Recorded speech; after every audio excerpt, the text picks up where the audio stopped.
You are now listening to the Worldwide Underground. My name is Gabriel Teodros, your host, music producer, editor, all of it. As you probably know, this is a completely independent endeavor made possible by that good listener support. So if you like this episode and want to hear more, be sure to subscribe to gabrielteodros.substack.com, and we will be hitting you with new episodes about twice a month. For all of our folks listening in Seattle, Washington, that's the city where I live, there's a show coming up that I'm very excited about.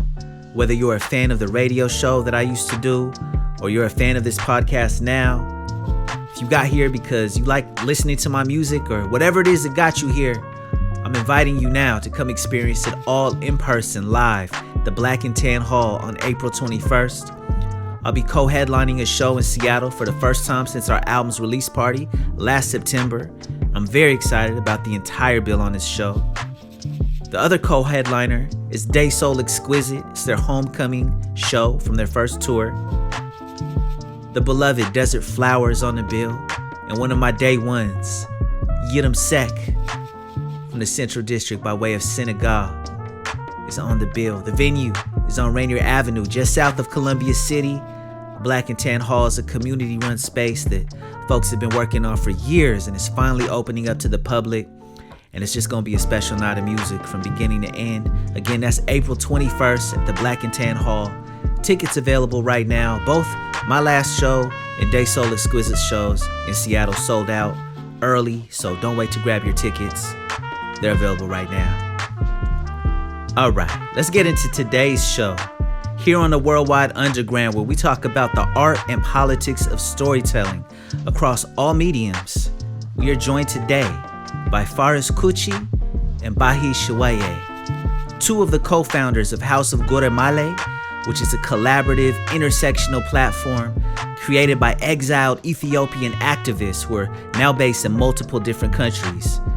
They advocate for the rights and health of the Ethiopian queer community back home and abroad, and the work they do just means so much to me. Faris and Bahi are both artists and storytellers in their own right, and they also host an Amharic language podcast called Alen. You can learn more about all of the work they do and support it at houseofguramayle.org. This episode means a whole lot to me. With no further ado, let's get into it. This is the Worldwide Underground. Appreciate you all for lending us your ears. This is an inspiring conversation. Let's get into it.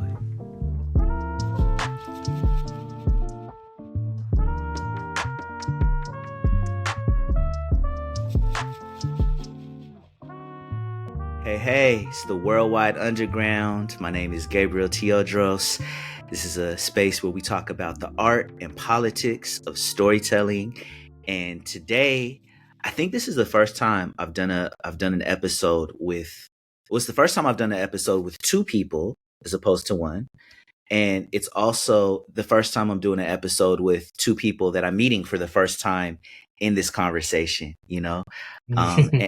And I'm very excited to introduce you all to Faris and Bahiru. They are two of the co-founders of House of Guramayle, and they are located in both Vienna and London right now. Did I get that right? That's true. Yes. Thank y'all so much for joining us today. How are y'all doing today? I'm doing wonderful. Thank you for the invitations, Gabriel.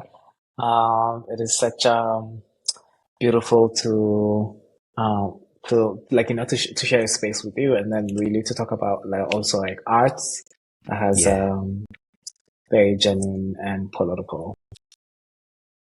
Yeah, absolutely. Thank you for having us. I'm glad to be here. I'm feeling amazing, and then it's always good to see people though you've been communicating on Instagram or on social media platform, and way before that I know you through mutual friends. So it's actually nice to be having this conversation.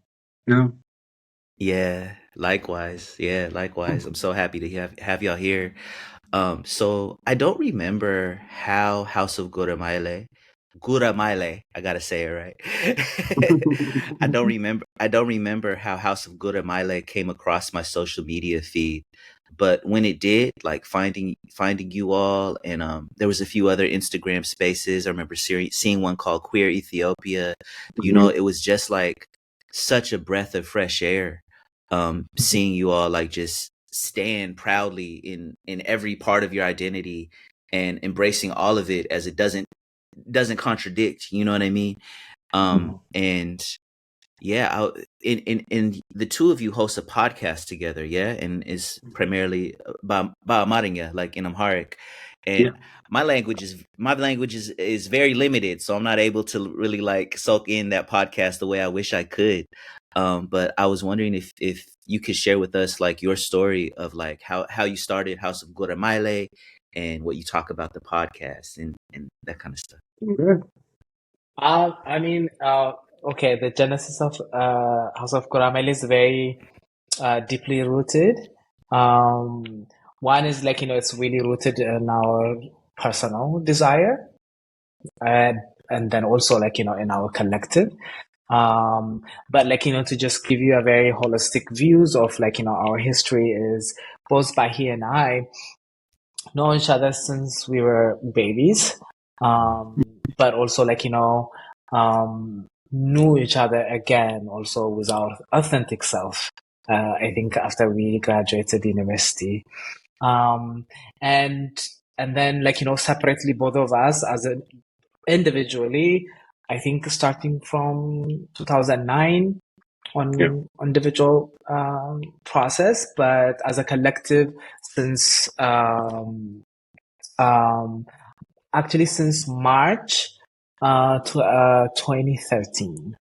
So we Okay. created another collectives that really no longer exist because the mission and visions of that entity is done. Mm-hmm. But like, since 2013, we've been working on like with a one very clear message, which is like, um, as a queer body in Ethiopia, we face a lot of violence, but this violence is not even recognized. Yeah.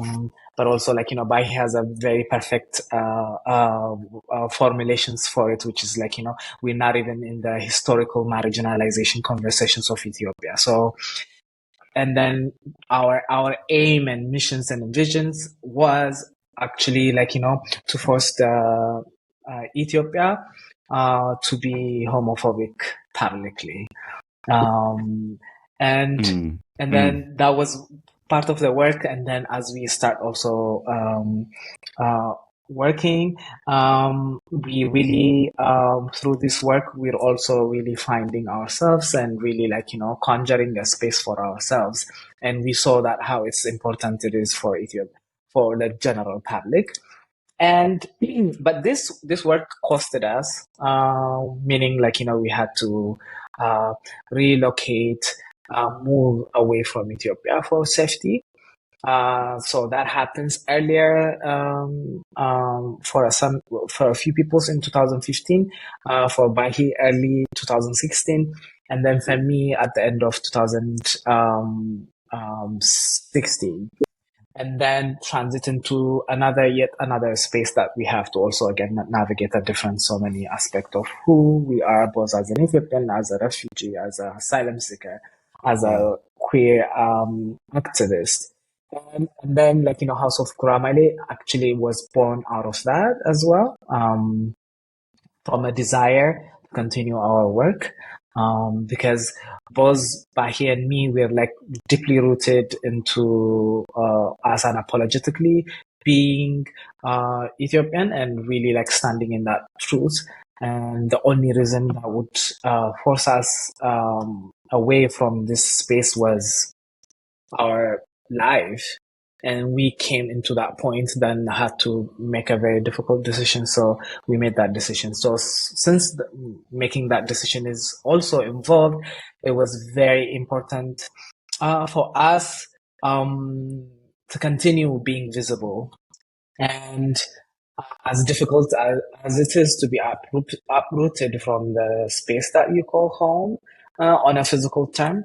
Um, but it has also a sense of privilege as well, as especially as a queer Ethiopian. So we wanted to lean into that privilege and really be visible and work a different strategy of like also again um, uh, creating not creating but also like doing our part, because I also don't want to completely just because I didn't see queer people, that doesn't mean they didn't exist. So we're also very critical of like, how we also really position ourselves in the Ethiopian queer movement. Um, but like we, in our part, decided we're going to give a body, a human, to this myth called what it means to be queer and Ethiopian. And we Mhm. and then like mainly saying, we're here, we're Ethiopian, we're queer, and this is how we look like. We're showing up to our fullest self. So basically encompass the work of House of Guramayle. The work of House of Guramayle has so many pillars, but one pillar is really also encompassed into one of our media program, which is Allen. Allen means we're here, but we're here not in a sense of like, to say for the homophobic people, oh, we're here and like, see us, but more like, we're here to each other. Like, me saying I'm here to Bahi, Bahi saying I'm here and me, and then like, us constructing who we are together. And, that goes also to the other Ethiopian and queer and Mhm. actually also Eritrean, and it's expanded also to the Horn of Africa. So yeah, so this is like a very brief genealogy of House of Guramayle. But Bahi, you can add if I missed something. No, I'm sure I you did. haven't missed anything. I'll just talk about like what the podcast does because like what he mentioned, he didn't fully understand because of the language barrier, which we understand. But that's one of the decisions that we had to make when we were talking about the online media projects in general. Because one of the accusations that we get from the so-called, nationalist people in any African country for that matter is just, our existence and then our way of life is not an African, it's not African. That's what they tell us. Or if it's African, then like, it has to be like from the diaspora that came to the country. So we wanted to tell them in their own language, in a very pure form of the language that we understand and speak Yeah, fully, right? We were born and raised with you guys. You raised us, okay? We're the same people that that's right. you accepted in a little town when we were born. So like we don't know when you decided we're the enemy of the state. Practically that's what we wanted to say. Mm, So like that's why we stick to the Amharic mm. language because that's the like a language that majority of Ethiopians understand, and then also like we can shock them easily within that language. So practically, House of Guramayle, as Kuchi mentioned, that's just through the years, our identity has been defined, and that our identity and the labels have been given to us. So we try to be wholesome in that sense and then understand the layers of identity that is like imposed upon us. And then also we wanted to break the abstract conversation that people are having as if like we don't exist in real life. They talk about Right, us, but like no, right, they don't show our face. When they show, when they talk about queer people, they show white people as a picture symbol. So that's what we wanted to right. change. And then after 10 years of working, now all you have to do is just Google gay Ethiopians and then you will see our pictures everywhere. So yeah, so that's the reason as to why we did it. Yeah, no, it makes so much sense to me, and it's really powerful and important work, I think, to stand in your truth and to stand in it like unafraid, you know. I was last night, I mentioned I was at a play. Mhm, It was the story of Rachel Corrie in her own words. Who, if mhm, people don't know Rachel Corrie, she was so I live in Seattle, Washington. Um, 60 miles south of us is a town called Olympia, where Rachel Corrie was from. And she was a white activist who went to Palestine in mhm, 19, oh God, what year was it? 2003, I think, was the year. And Mm. she was doing advocacy work and solidarity work with Palestinians in Gaza, and she put her body on the line and Mm. literally stood in front of a bulldozer trying to stop her host family's house from being demolished, and the bulldozer uh, ran over her. It murdered her. It killed her. Oh wow. So she became a martyr for the cause. And last night was this play. This is like all of her emails and all of her writings. Her parents were in the audience. It was just a really powerful night. And I was on the panel afterwards, and just sharing that for context. But what I said on the panel was that all of this that we're engaged in is a war of stories, right? And Mm. I had everyone in the crowd like lift their hands, and I said, raise your hands if you've never heard Rachel Corey's writings before, right? Raise your Mm. hand if this made you care about her more, hearing about her in her own words. Mm. Keep your hand up if hearing her words made you love her more. And everybody kept their Mm. hands up. And I said, keep your hands up if you've ever heard a story like this about from a Palestinian perspective. Everybody's hand went down. And I said, Mm. that's it right there. That's how the war of stories work. It's both the lies that they tell about us and also Yeah. the stories of omission. Which Mm. you two are speaking to, that queer Ethiopians have been omitted from history, and it doesn't mean they haven't always been there, Yeah. but we don't get to hear about those stories. And because we don't even get to hear about those human stories and connect with those human faces like you two, Yeah. it's yeah, you could just make up any lie you want to dehumanize somebody, to attack them. So standing in your whole truth, showing your beautiful faces and saying it in your native language is just so powerful. Mm. I'm wondering, in the time that you've been doing this work, is there a research part of it as well that goes into like learning about those hidden Ethiopian queer histories, and I know like documenting the violence that's happening currently is also a big part of your work. So yeah, I'm wondering those two questions. What have you learned in this journey about the queer Ethiopian story at large? Mm. Gucci, do you want to go? Bahi start. Okay. No, you go now this So time. that's fine. So yes, there's a lot of stories that we've learned. There's a lot of stories that we've seen, and then also like there's through the years, like from the 1950s to the from the 1960s to now, the conversation of queerness and the queer people has been there already, in the mainstream media in Ethiopia, but like the tonation of it, the language that is used, and then the violence with the language has changed drastically through the recent years Mm, because actively homophobia has been produced and then pushed and supported and sponsored by white Christians. I don't know what to call them. White Christians, paying money everywhere, right? I think So it's very good to be specific, evangelists. well, yeah. true. I mean, it's like a U.S. evangelicals, that are giving money, and then this is not an accusation. This is documented things that we can provide. So, yes, we have seen those histories have been documented, and then also, as Kuchi was speaking earlier on, they said, we don't want to be, we don't want. Yes, we've shown our faces. Yes, we've used the social media platform, the technology that we have now, to be more visible. But that does not mean, queer people did not exist before us. Like queer people have always existed because it's a human experience. It's a Right. human nature. There's nothing, that we can take away from that.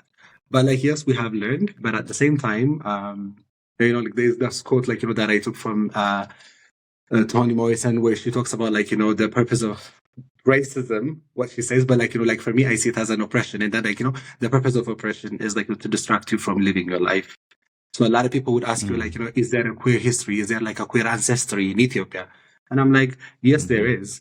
If the person is Of genuinely course. asking me, the same way that you're asking now, okay, then we can have that Hmm. conversation and we can provide stories and then we can talk about stories, yes. But majority of them, when they ask you that, they want you to take away from your time and then to justify that you are worth living now because there were queer ancestors. And I'm like, but I am here now. Wow. I am a human Wow. being. I have every right to be here, you know? I don't need to quote nobody. I don't need to find any history. Like, you need to respect me now. It's like, you know, the kind of political approach that we chose. So when we say Alan again, that's why we Right focus here. on ourselves and then like, you know, exactly. You know, like I don't need to come up Yeah. with like, you know, queer ancestry line. Yes, but like there are beautiful stories that we've read. There are like, you know, some, you know, side stories that we've read. So like there's a story of, for Right. example, a person named Shewaye. I don't know how to gender the person, but like they used to wear like, you know, women attire, quote unquote. And then they used to be, what do you call it? A domestic worker Domestic in people's worker. houses. Yeah.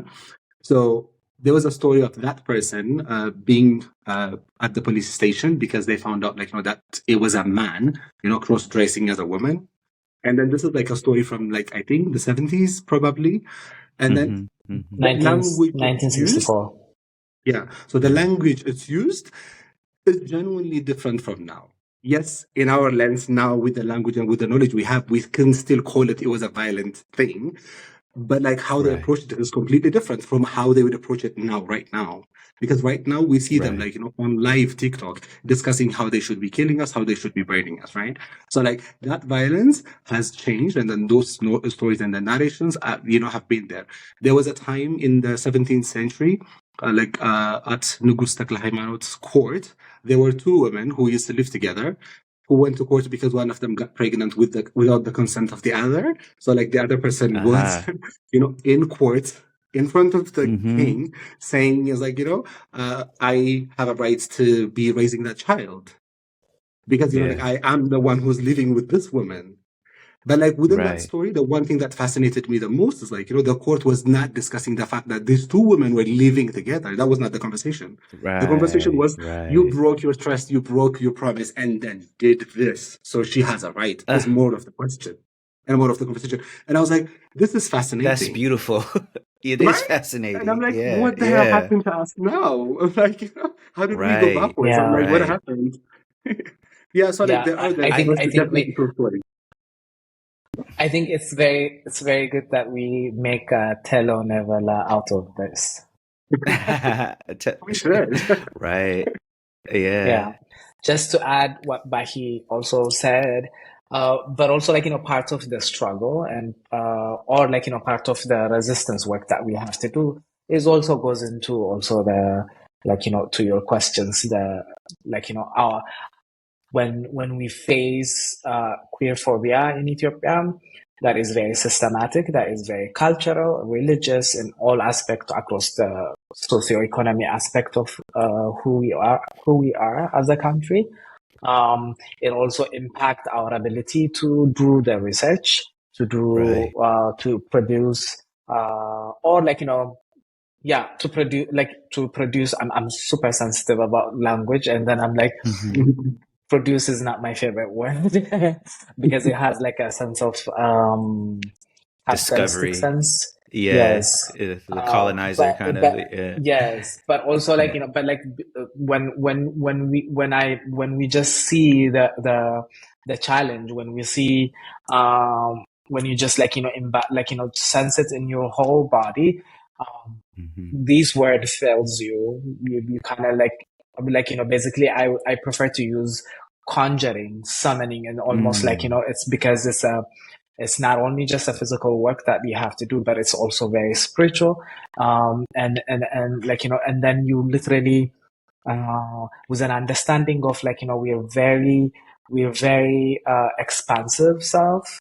And yet again, in the now, in our stand, we are working with nothingness. But that nothingness is also not because there isn't any work that is being done, but there is an intentional hiding, an intentional erasure, and intentional excavations that we have to do. So like this aspect of the work, the research aspect of the work, it really is faced with that violence that is attached with queer phobia.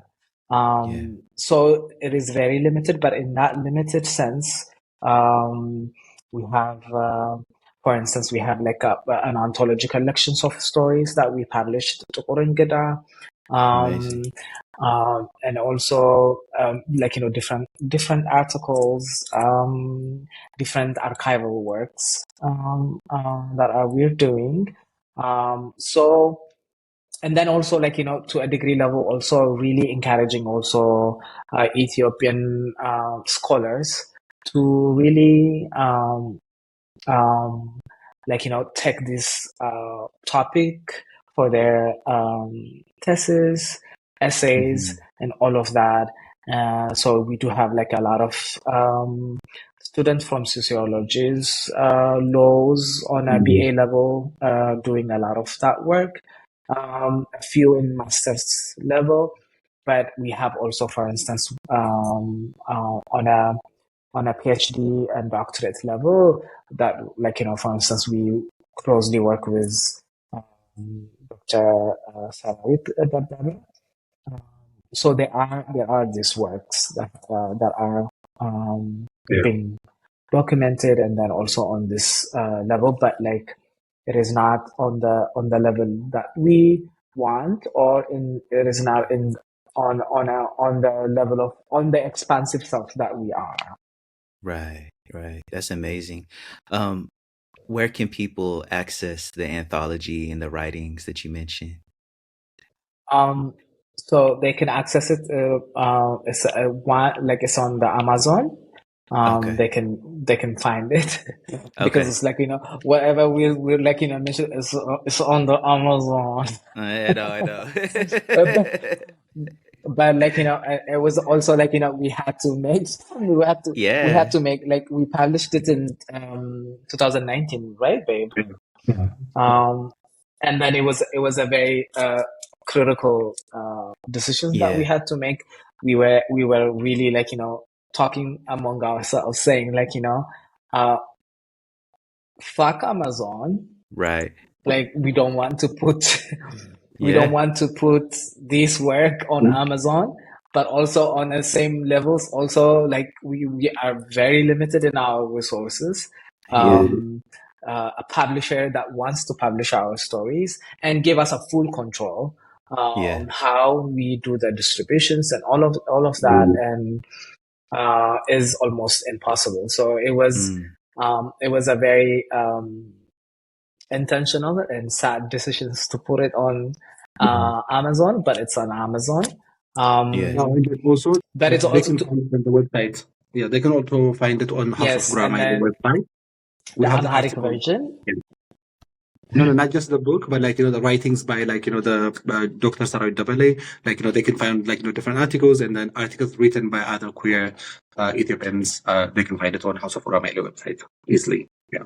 Yeah. Yeah. Amazing. Amazing. I'm also so glad that you named that it's not homosexuality that was introduced to Africa. It was homophobia that was introduced, and And that it so, came from white so and and it came from white Christian evangelists, and we know that to be true in so many places. We know that to be true in Uganda and in Ethiopia. It's interesting because like I have like what I think might be a lot of controversial views about Ethiopia. A lot, one of them is I think Ethiopians have a sense of false pride in that one of the most commonly heard narratives that you'll hear from Ethiopians everywhere is that we were never colonized. yeah. And I, I actually don't think that's true. I think colonization in this era looks different, but why is it that my mother and her siblings grew up in Addis Ababa going to school praying to a white Jesus? Why did they learn about why did they learn everything in English in Ethiopia in Haile Selassie's time? Why did they learn about US and European history? Like if that's not all of the effects of colonization, I don't know what is, You literally Yeah. have a god that doesn't look like you. You know what I mean? Like yeah, it's wild to me. Oh, So it it so is. I don't know the specifics about how they got into Ethiopia the way they did, like these white evangelists that are bringing in the homophobia, but it makes a lot of sense. Yeah, I mean, I mean, being born and raised in a white, I mean, in an evangelist family. Mm, Um, yeah, I mean, it is. I think this is also like really a huge topic that yeah, also like would touch so many things. But right, like to as you said, is like this false sense of pride. Uh, for me, it's really like I see it in so many ways, and one way is also like is part of also like the part of the because it's like who we like who we are as a country is an imperial state, and like to what levels does it has you know characteristics that really like goes line by line um with the white colonizers, right. and then it's also like it's also like goes into the understanding of also like that is very dehumanizing, that we see ourselves. This is not only just for Ethiopians, but for a black body or like for a global majority bodies, as like just because there is the idea of like the white supremacy dominance, um, that doesn't mean like us also as a black and from the global majority do not have the capacity to dominate each other, Mm, Yeah. dominate others, because it goes into the lack of perspective that we're not seeing ourselves as a full human being that has so multifaceted capacity, both as good, bad, and everything in between. So it mhm, so we kind of like we kind of like see it in a very binary way. So boom, there is a white colonizer, boom, there is a black colonized body, and in that sense of binary understanding, boom, Ethiopia is not part of it, you know mhm, but like so it is really like such a sad constructions that really like taking away so many things, especially now from us as an Ethiopian. um but like when I come specifically to the queer issues, is also mhm, like I mean, it's to just lay into this false pride or like lies is very convenient because it doesn't require any work.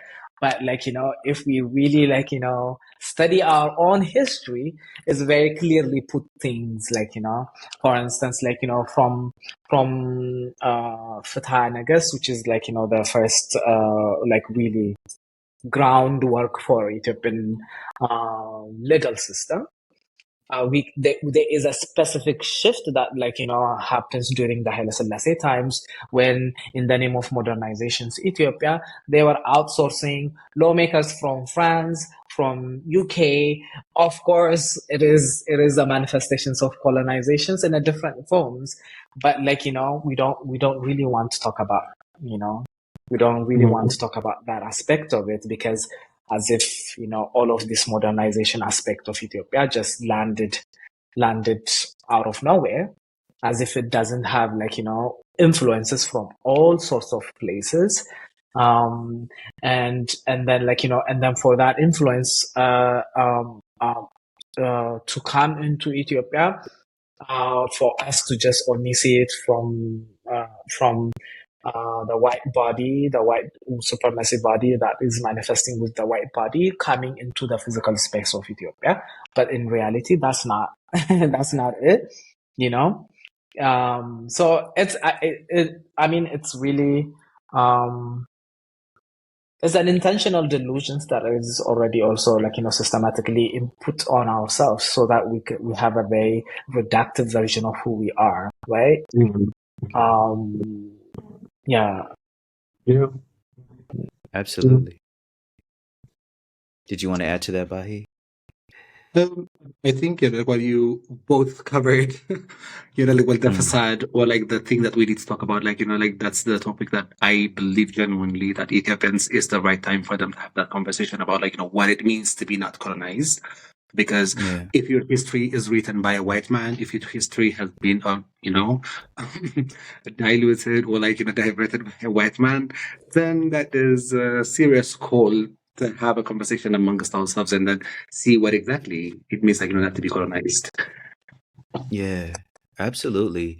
And even like ideas of success, seem to Mm-hmm. be, especially like, I don't know what it's like now for the generation that's coming up in Ethiopia at this moment, but I know for my parents' generation, the idea of success was often like, you got to move to the United States, you got to move to Europe, you know what I mean? And that's like, Mm-hmm. that's not it. That's not it, Yeah, yeah. If Yeah, you're setting your life standard by by the other side, then exactly. what are we talking about exactly? We're not colonized. What does that mean exactly? Exactly. Yeah. Yeah, yeah. The Kenyan writer who talks about this a lot, Ngugi wa Thiong'o. I was at an event with him some years ago, and he said something about colonization that always stuck with me, and about oppression in general. Um, he said that all oppression starts when someone is made to question their own body, all of it, you know. And and in every instance that I've seen since he said that, it holds up. It's true in every instance. You know? That's very true. Yeah, and we see that happen in Ethiopia for queer people, and but for just Literally, Ethiopian people too. Yeah. Like yeah, yeah, literally almost to everyone. Literally Yeah. almost to everyone, and then just as if it looks like as if it's as if it is a private project. mm-hmm. Yeah, yeah. No, it's real. If I can if I can pivot a little bit, I wanted to ask you because I saw Faris, you just had an art show in Vienna. I wanted to ask how the arts are how you both incorporate the arts in your work. Um, it, yes, I had an art show opening because we also have an atelier, a studio slash a working space for House of Guramayle. Amazing.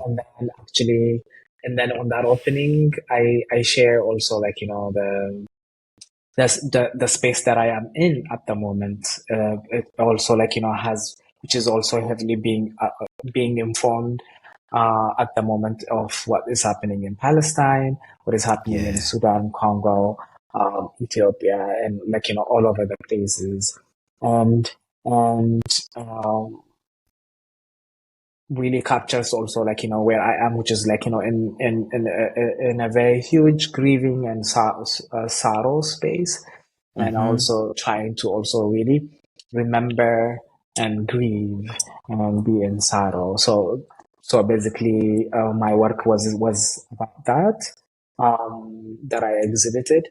Um, but for us as House of Guramayle, but also individually, um, I use I use art as it's definitely for me is a tool, Mm-hmm. that is really one is giving me a space to explore who I am. It's a working ground to really um, do this lifetime project, which is knowing me, knowing myself, um, and then really discovering uh, what I am.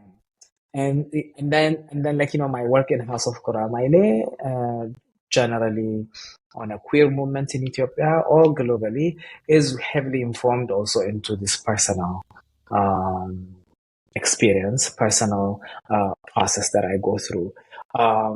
So art is literally hold a huge space for me to manifest in a very expansive way and really um, do all of these works, which is unapologetically to stand in my truths, to stand in our truths, um, unapologetically to really manifest in a way that is very expansive, at time beautiful and amazing, at time sad and really hurt and all that, and at time in a space of questioning and really expanding and all of that.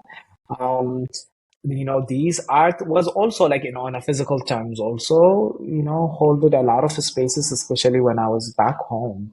A lot of people was was the presentation that I have as a body that is easily clockable and really was the conservative stand, and then also a very um arrogant attitude that really a lot of us hold as an Ethiopian, where we just say you are Ethiopian, and then we own each other. So I will just come and tell you how I feel about you, and and then completely dominate, dominate you, right? So in that sense of it, there is this aspect of that I embodied the art versions. Oh, I am the artist, so it's people would be like, is it art? Is it the faggotry? I'm sorry, it's just Wow. is it art, or is it the sodomite? The sodomite Wow. going on. So it's I I knew that that was the ambivalent space to stand. And then art gave me that safe space to Yeah. really confuse people. I so I love I it's just give me an opportunity to confuse. I love that. I And love that so much. yes, really I try to confuse people as well. So I we resonate with that really have personally. to. We Yeah. really have to, because confusing people saves life. But come on. That's Wow. right. Yeah, it's it's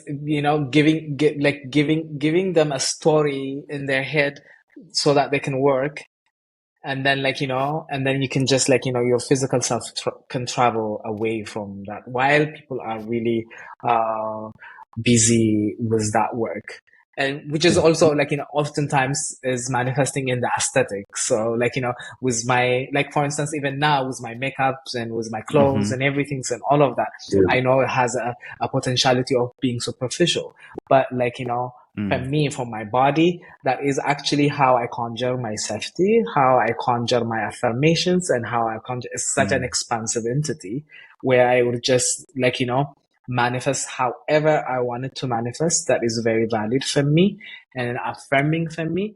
But at the same time, it's also it's a vernacular that I'm speaking with people, and and then in that conversations, when people are really consumed by that conversation, my physical body is somewhere else that I affirms the safety. So it really works even now.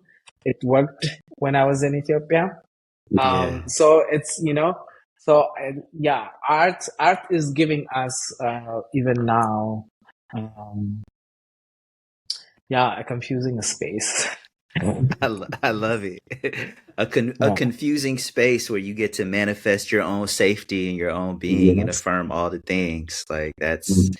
that's beautiful. Yeah. What do the arts mean for you, Bahi? And are you an artist as well? Yeah. Well, so this is one of the layers of the identity that I'm trying to unpack. So my Haha. background is in filmmaking. I am a storyteller. Ah. That's what I used to do when I was back home. And I Mm. got into social justice, by accident. Mm-hmm. It's not something that I actively thought about. I was like, oh, I want to be an activist. I was like, it didn't happen that way. I didn't even know what an activist is until the white man called me an activist. I was like, I didn't, I was just, living my life and then resisting things for myself and then for the people around me. Mm-hmm. Yeah, so I do use storytelling a lot because that's the well, that's what I understand. That's the one thing. And then also, like, for me, whenever, like, people are telling me stories, like, I see pictures in my head, like, rather than like words, technically. So, Mhm. so like, I know how to create space. Like, for example, like, I'm based in London. So, like, in London, so when I moved, I mean, sorry, not moved, when I was exiled to the UK, it was just myself, right? It was just myself. And then after like, 6, 7 years now, whenever I go to Pride, whenever I go to Black Pride in the UK, Mhm. it's like 35 of us, or like, 35 plus of us, Ethiopians and Hey, Eritreans, like, so we managed to do that because of the storytellings that we do. And then we do that's it. congregate together. We make coffee, like, the traditional way, because that's the safe space Yeah, that, our ancestors had before, like, safe space absolutely. became a buzzword for everybody, right? So That's right. we use those spaces to have the discussion. We use those spaces to create what safety would look like to us, and then what healing would look like to us in a context and then in a culture that we understand. Not, like from Mhm. the space, or like from the superficial spaces, like to us. It's not because the other practices are superficial. It's just like, I don't know those practices. I don't relate to them. So like they don't speak to me as much as a coffee smell would speak to me in a different way, in a different That's level, right? So we yeah. go back to what we know. We go back to the basics, and then we do storytellings. And then, for example, like, the other one that we did was like, a whole bunch of us, like grown as people. We played childhood games, that we were not allowed to play because we are a boy, but because you are a girl. We did. Uh, Like those things, everybody was allowed to yeah. play whatever it is that they wanted to play. And then it actually made a difference. So, like, in that sense, on a day to day basis, Yeah. whatever I do, whatever I say, it's just, like a very art form to the homophobes, but they don't know. So me and Kuchi, like, for example, we have this line where we say, like, we set the trend for them. We do not follow, we do not react to the homophobes. So, for example, like, whenever you see me wearing Habesha clothes and then, like, I put my mascal out, I did that deliberately because I know they will Yeah. talk about it. Because they Uh-huh. want to paint, like, I don't know, queer people as like some, I don't know, someone who wears like, harnesses and some white swing person. That's how they want to portray you. There's nothing wrong with that. I wear like that when I want to, but most of the time on a day to day basis, I have a life, I have work. I can't wear that and then go to work, or like, be woken up like, every day with that kind of attire, right? So like, it's about claiming and then showing up in that sense of the form. Yes, I think Yeah. that's part of the art and then the storytelling method that we chose to show up every day. Yeah. Just That's before we change to another question, it's like background wise, I am the one who's the computer science and programming, blah blah Yes. blah. uh-huh. And then that one was the one who went to art school and um, really studied theater. And actually, this is something that I don't like about Bahi, or which is like, completely What's just, that? glazing through of like, all the things that he've done when it comes to actually Ethiopian films. So in early Ah. Oh 2000s, yeah. like, the big films that was done and really like, opened a lot of door to a film industry that people, Ethiopia is enjoying. Mm. As one He is one of the people the people who did a lot of work in that. Just under his belt, he has more than 10 films that he directed. Wow. He has his own films that he financed, executive produced, and Sure. directed. And there are some homophobic artists that are like, advocating for our deaths at the moment that he launched their career. Wow. What? Wow. It's not, so, but he's not gonna talk about it, so I'm just gonna talk about Thank thank you for talking about it. And if, if there's any of those films that you are still proud of, I would love to see them and share them with You better people, send I will send them to you. one I'll CD, send them to one you. CD of your films. I will Yeah. send them to Yeah, you. Yo, that's amazing. That's amazing. yeah. Um, I just wanted to say too that the examples that you gave around building community around storytelling and playing games and like it's it's so beautiful, and I love that you brought that up in this space for people that are listening, because to me that's what all of this is, right? Like, whether it's hip hop music, whether it's, like, we're just trying to create spaces to have conversations with each other and heal communally. You know what I mean? And it's something that anyone can do anywhere they are.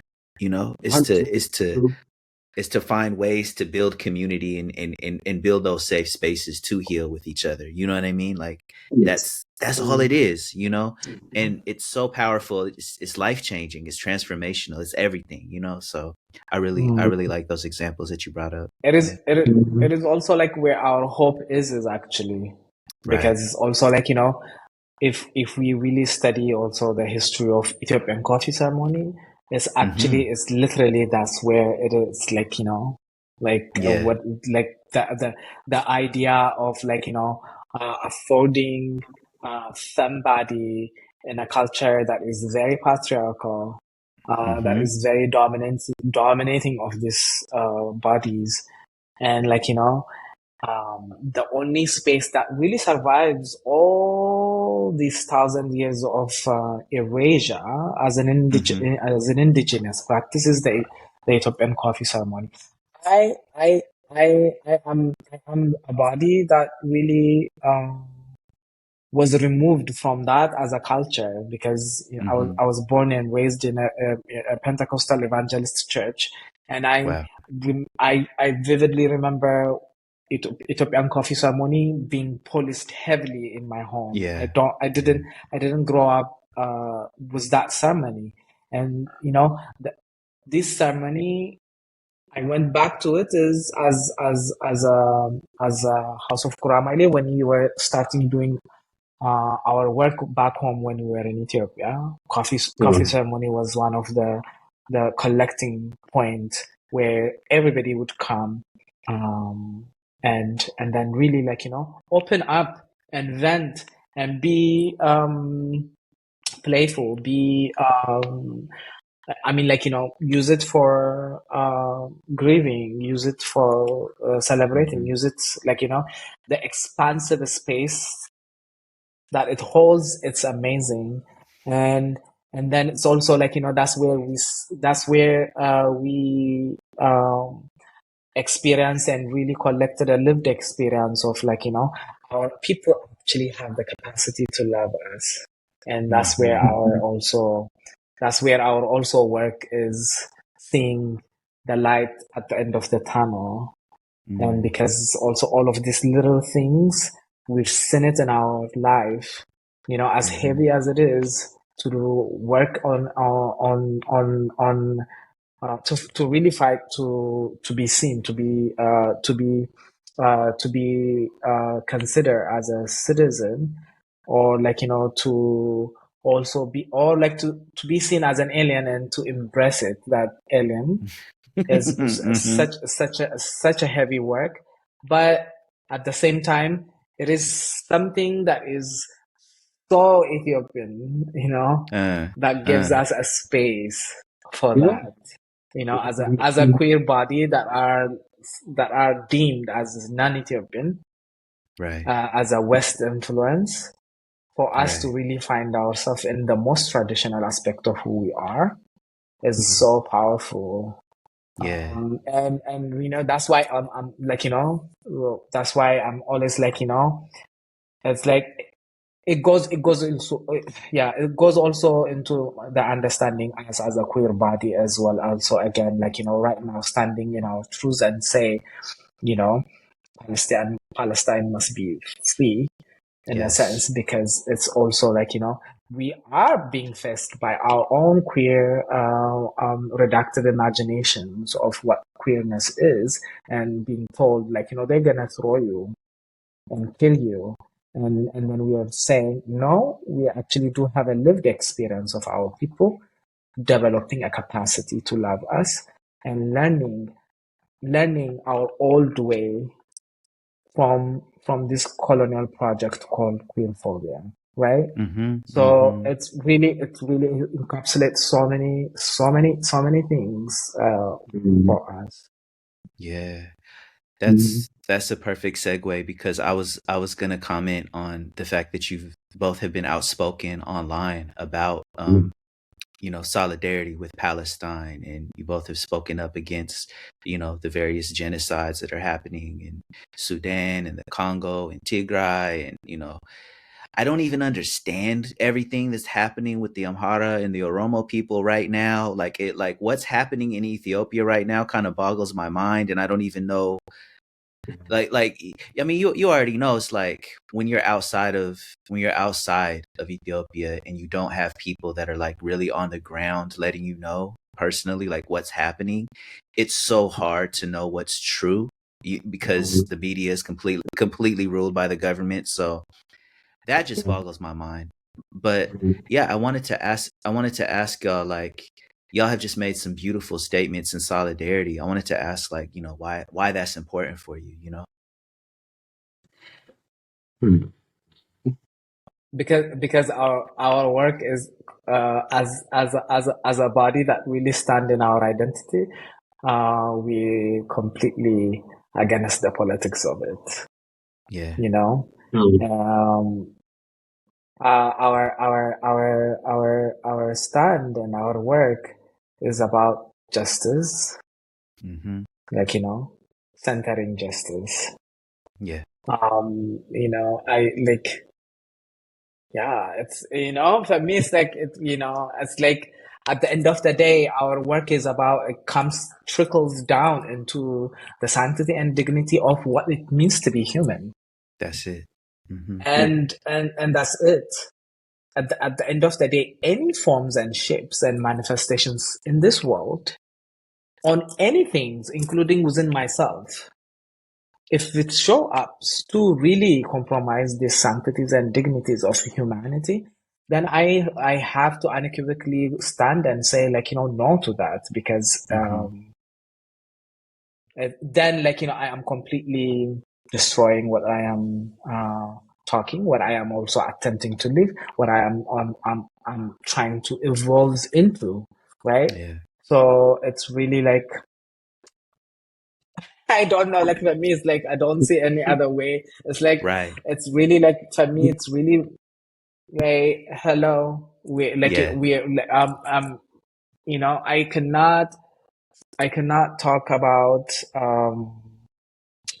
queer liberation and then on the same comprehension, thought process, work and stand for eliminations of another human being. That's right. I it's for me doesn't it yeah, I don't have the capacity to do that, and I work. I mean, I do have the capacity to really be that, and I do recognize that, and but at the same time, my intentional work is actually to to learn a new way of being a human that really Yeah. sees me, sees you, sees everybody, every single Yeah. body in this spaceship we call Earth, with the dignity and the sanctity that I Mm-hmm. deserve, that Mm-hmm. everybody deserves, right? That's right. Uh, yeah, and then that, like our like my queer activism work is goes into that, and then also like but also like I also like define queerness through the teaching of bell hook. It's like Yeah. it's not on only on the dimensions of like who I love and who I sleep with, but it's in the dimensions of recognizing the self that is always at art, and that is always try to invent, to imagine, to reimagine the self that is stand in the truth and really have a space. Um, Mm-hmm. so basically, I have that expansive definitions of queerness. So my queerness include my blackness, my queerness include my gender identity, my queerness include my sexual orientation, my queerness include my humanity. Right. Mm. Yeah. Yeah. Uh, I mean, aside from, like, well, simply because it's the right thing to do, um, I personally know a lot of queer people who are conscious, uh, they know what it means for your identity to be questioned, for your identity to be erased while you're alive, while you're like you're living and breathing, not to be recognized, to be pushed away. Not because you have a choice, not because you choose to not be part of that, but like, because the state or whatever, or whoever is oppressing you, because they can erase you from the face of the earth.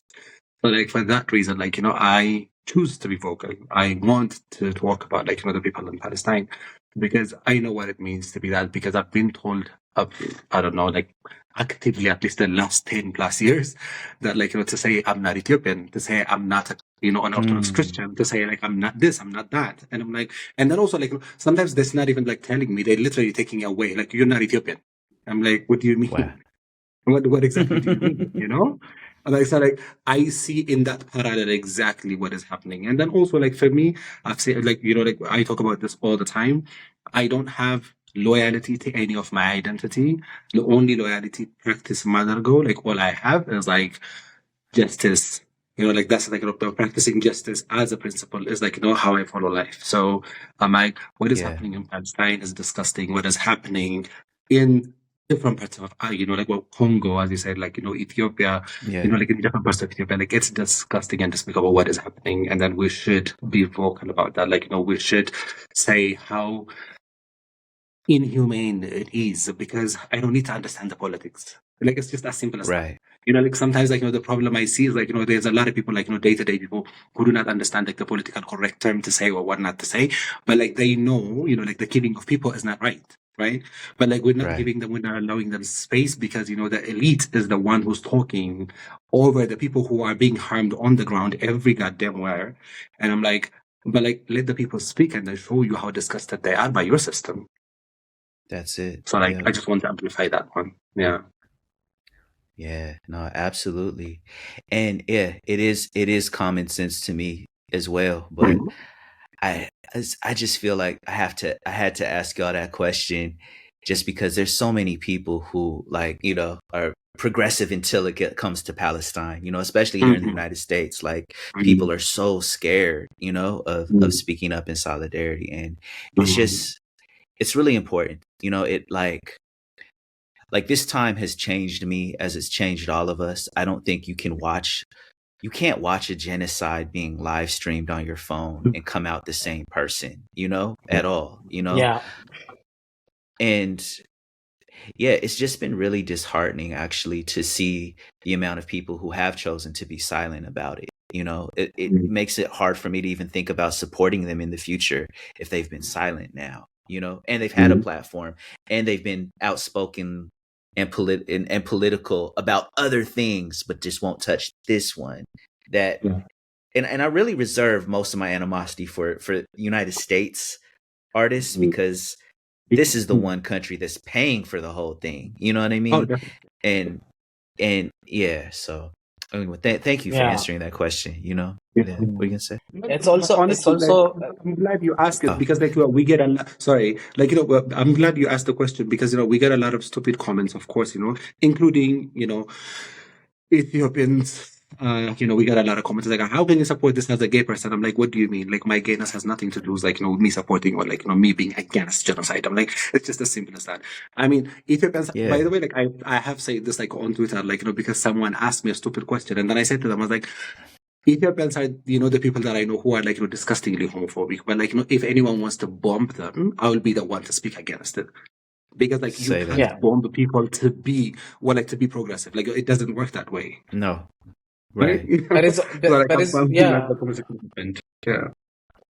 I mean, like, it's really like, what's happening right now is also that, because also like where I am in Austria is also very heavy silencing, and the amount of also Hmm. like queer Zionists are a lot. Mm. And, and it's like, it's also like, I understand it's also how it is sourced also. Like, all the queer like, the work against queer phobia that, that they do as a body that holds the whiteness aesthetic, is really sourced into the white saviorism complex, uh, because the white saviorism complex is also heavily rooted into revenge. the mechanisms of the revenge. So I am not advocating for Ethiopian queer for myself with a framework of revenge. Right. That's not my politics. Right. I like I my people. I will not consent into idea or into an action of my people being eradicated from the face of earth because they hate me. The same goes to for Palestine. And also, but also in this statement is also, I have to also stand in my truth and also, really, correct myself how also complicit it is to make this kind of systems because, inherently Ethiopians or inherently Palestinians are not homophobic. Absolutely. It's also it goes into against of our systems where our statement where we say the only what is important and what we were taught is homophobia, queerphobia, right? So and then also in all of this is also in a very selfish way, I am actually standing and really fighting for my humanity. That's it. Right? Yeah. Because, even to witness this and to see it and to look away and not say anything is the most dehumanizing things that I could do to myself. So this is a declaration where I'm standing in that truth and say, I refuse to be dehumanized by this act. So I will call it out. This is a genocide. This is an inhuman things to do. And as a human beings, for all people, please do refuse to be dehumanized. Yeah. And this framework was also I saw it in one post during the Vietnam where there was one guy that goes to White House and put a candle for 20 years. And then when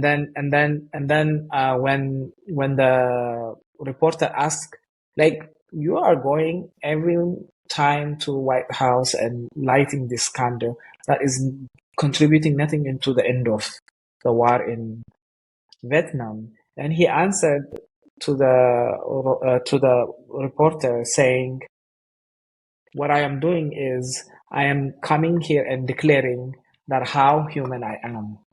That I am not consenting to the inhuman violence that the state of USA is doing in Vietnam.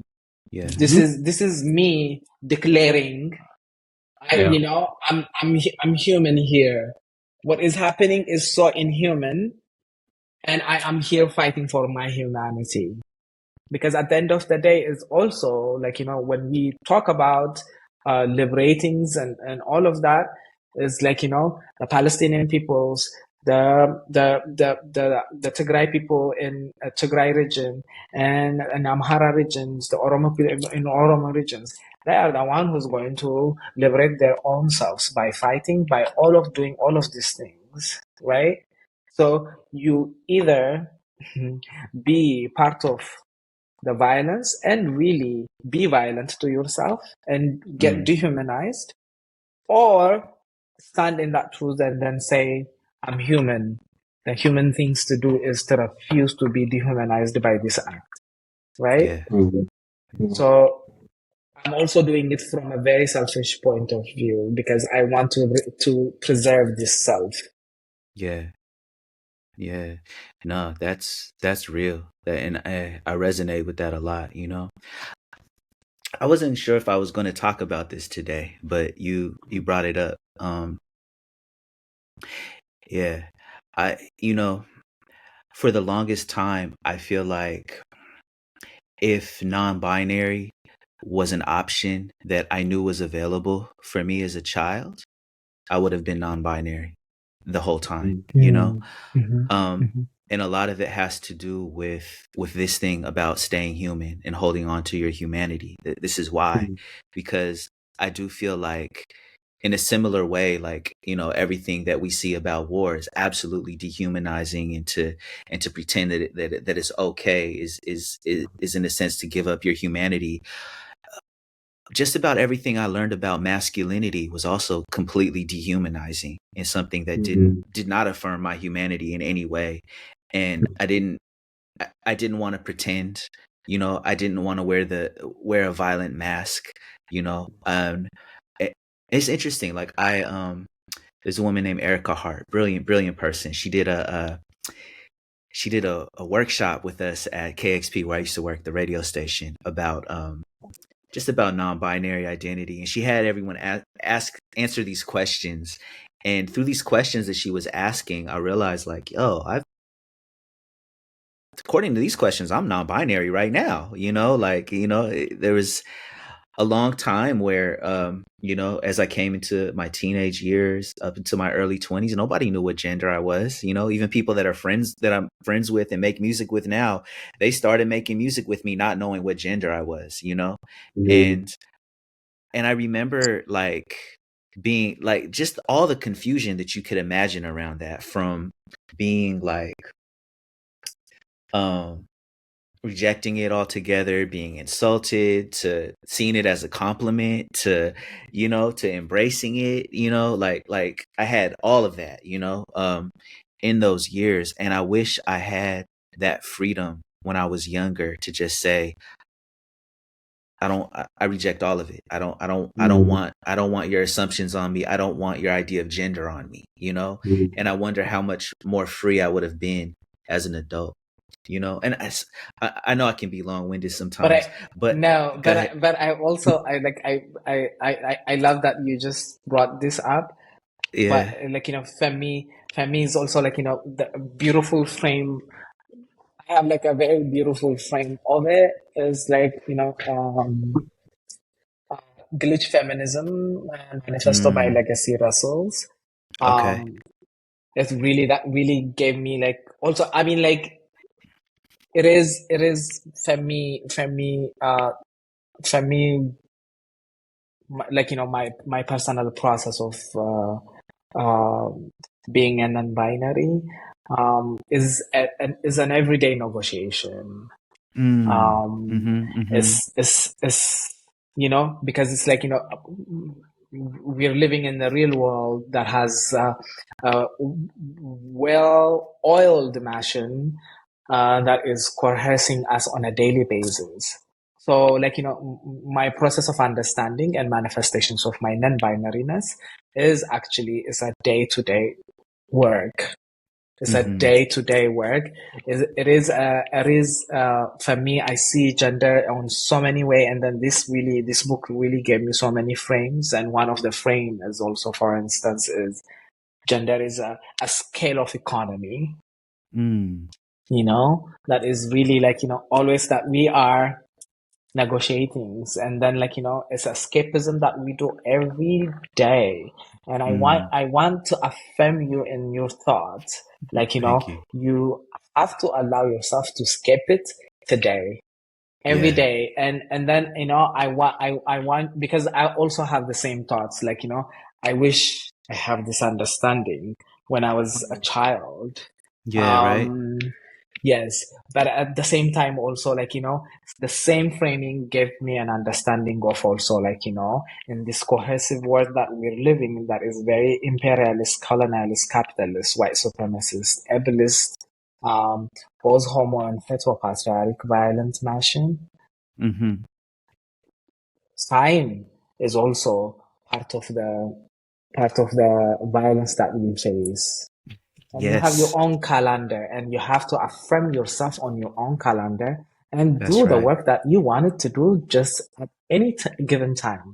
And I want to Yeah, affirm you that, like you can skip it starting from now. Like that's right.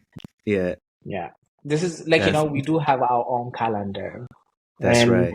um and then, like the way I also really my non-binariness understanding is so expansive that really passes also the concept of gender, but it Mm-hmm. really sees the entire world in Mm-hmm. that capacity, and giving me the ability to stand in this grayness of the life in this grayness that we call life, and allowing myself unapologetically to be everything and anything that I want it to be at any time.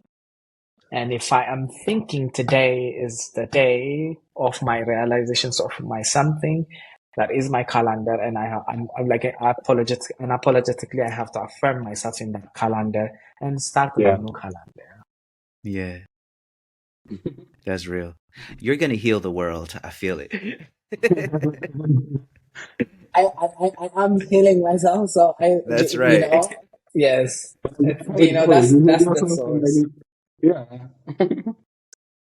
Yeah. Yes. So No, yeah, that's real. skip it. That's real. Thank you for You that. have your Thank you own for that. calendar. Skip it. Yeah, I love it. I love it. Yeah. Well, I realize we're well over an hour now. Are there any last thoughts that y'all wanted to leave with the people, like about your work, or just anything that you want to leave the people with? Um, I mean, I think we talked about so many things, and then if we're still Yeah. gonna go, we really gonna go because we are like this. We like, the majority Yeah. of our knowledge is actually Yeah. summoned by this kind of conversations, and we can That's go right. for hours and hours and hours. But like I know. yeah, I would like to just leave for the people who listen. It's like what we just said is every day refuse to be dehumanized, and Hmm. really True. by all means of necessary, um affirm yourself in your humanity, um and that especially in this time is very important, Yeah. connected to all of this violence that is manifesting, and let it change it, let it change you, connect to it in a very dive into a very deep and personal connections of into this violence. I'm not trying to romanticize it. It's very heavy. It's difficult. Um, we do have. I do have my personal meltdown a few times per day. Mm. And then all of this heaviness is actually is a reminder that how human we are. Hmm. So get in touch with your sensation. Be sad, be happy, be angry, be enraged.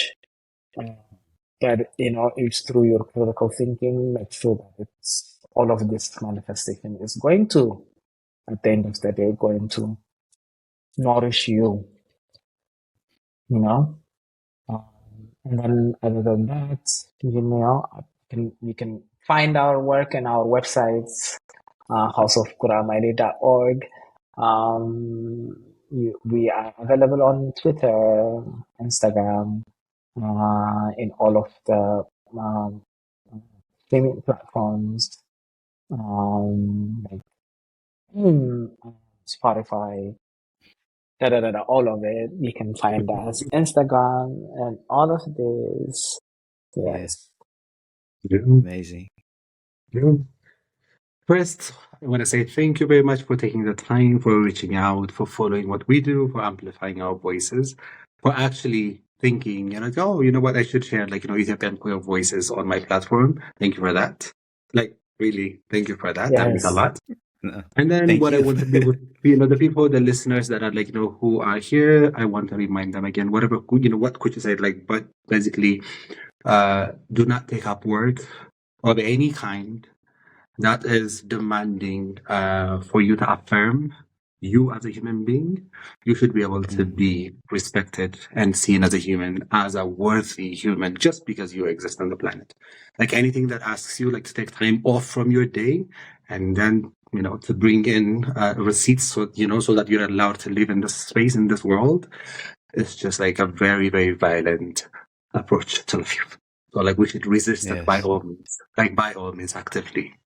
So yeah, aside from that, thank you very much again. I love it. Thank you both so much for joining us here. This is the Worldwide Underground. And yeah, I just appreciate you both so much. Thank you. Thank you so much, Gabriel. Yeah. Once again, I want to thank Faris and Bahi for joining me on the podcast and being so generous with their time and stories. You can find their work and support everything they have going on at houseofguramayle.org. And as always, if you want to support this podcast, just hit that subscribe button over on gabrielteodros.substack.com. Be good to yourselves and to each other, y'all. And we will see you very soon. Appreciate y'all for being here. Peace.